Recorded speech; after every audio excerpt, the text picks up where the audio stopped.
Yo, normally I have a hat on, but I ain't done this in a while. I think I'm gonna rock like that. I got the fresh lining, so I gotta show off the lining. Yo, quarterback series.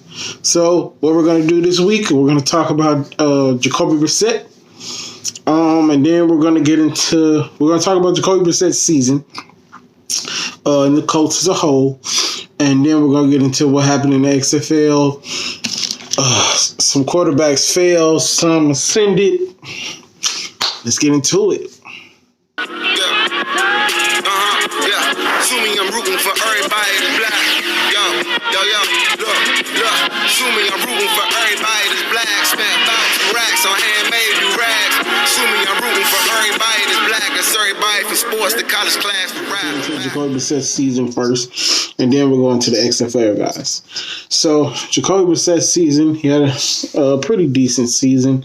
Nothing great, but not awful either. 272 completions.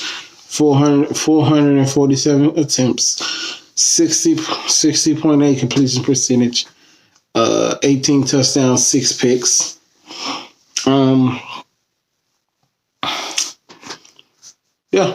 that's his numbers that I'll have right here. So game manager. He essentially is the black. What is his name? He played for San Francisco before got there. He got replaced by Colin Kaepernick, and he got replaced by the other dude, Alex Smith. There we go. Jacoby Brissett is essentially the black Alex Smith. He's not going to make mistakes to beat himself. He's not going to make mistakes to beat himself, but he's also not going to make the huge plays in order to win the game. Hence why the record wasn't as desirable as you wanted to. Now, coming into the season, everybody is going to be the backup, but with the sudden retirement of Andrew Luck, that just changes things. So he was thrown in there as a starter, and he played pretty well. Every game I watched him, except for maybe a couple against Houston, they didn't lose because of him. Now, granted, they didn't win because of him either. So, gotta take more risk. And he just might not have the tools to take more risk. Who knows? Because he's not an athlete. He's not deceptively quick. He's not deceptively fast. He's not nothing to call home about athletically. But he's pretty calculated. So, I don't know. I wouldn't be surprised if they moved on from him. But he's signed, next year will be his contract year. So we'll see if they go into the draft and draft one, or they possibly, I heard reports that Tom Brady might be interested in going down there and they might replace him. So we'll just have to wait and see where he goes from there. So, like I said, now let's just talk about Jacoby Brissett. I'm actually glad that he started though, because I had a chance to learn about him. So I'm glad he was even in the inaugural season of my Black Quarterback Series. So let's get into four primary guys that I know of. I might miss somebody. PJ Walker, Cardale Jones. PJ Walker, Cardale Jones, Josh Johnson, and Quentin Flowers. Let's start with Quentin. So he was not active this week, perfectly because he said he wanted to be released.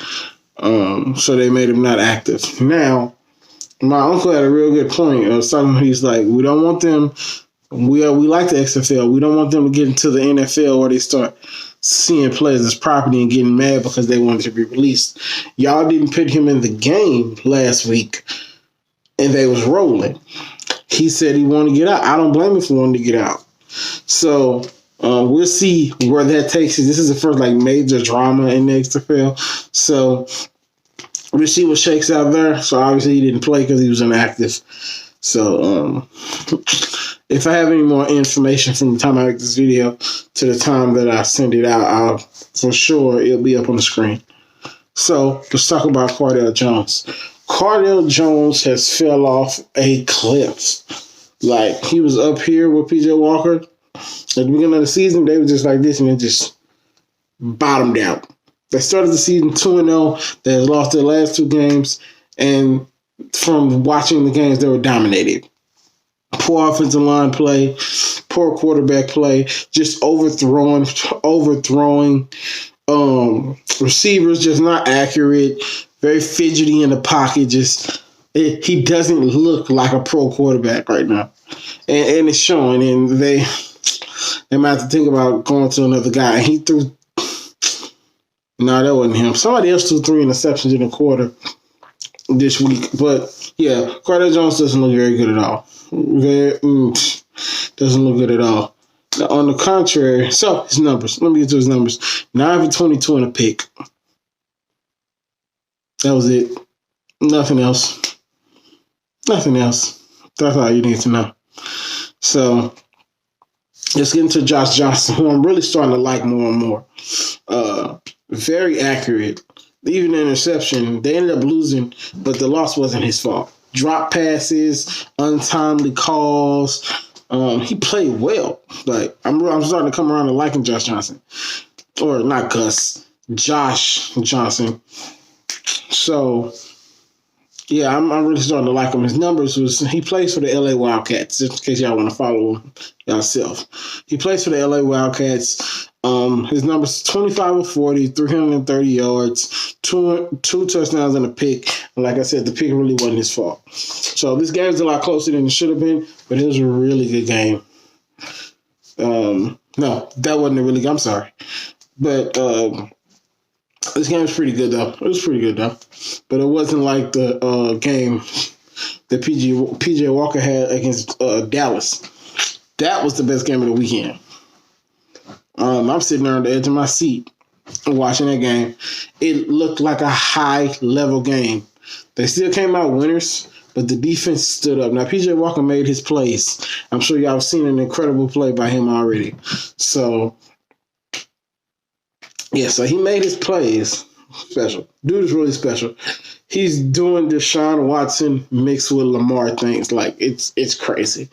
25 for 41, y'all know how I feel about Pat. If you're not Patrick Mahomes, you shouldn't be throwing 40 passes. I say 20, 25 is about the max that you should be throwing, unless you're Patrick Mahomes. So, 25 for 41, 239 yards, and 2 touchdowns. Played well. They hit a lull in the middle of the game where they couldn't really get nothing going. But when it was time to score and they needed to touch the big touchdown, he was able to provide that. So, PJ Walker is still heads and shoulders above every other quarterback in the XFL. So that's really all I got for y'all. This is Black Quarterback Series, XFL. I'm really enjoying this spring. I'm really enjoying this football that the XFL is providing. The game is just really, really good. I'm really enjoying it. So the next quarterback we will be reviewing is Famous Jameis.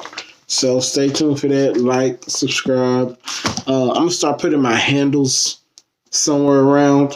So follow me on my socials, and y'all take care. You're fighting against the black quarterback situation, and then you've got people telling you, your friends, saying that you can't make it. It just shows that some of the stigmas that have been against us for so many years are showing that they were just stigmas. You're like, well, a black quarterback can never make it in college or professional. Everything is opening up now. It's not just that black quarterbacks are guys. What you have now is franchise elite passers. Assuming I'm rooting for everybody that's black. Yeah. Yeah. Assuming I'm rooting for everybody that's black. Yo. Look. Assuming I'm rooting for everybody that's black. Spent thousands of racks on handmade new rags. Assuming I'm rooting for everybody that's black. That's everybody from sports to college class to rap.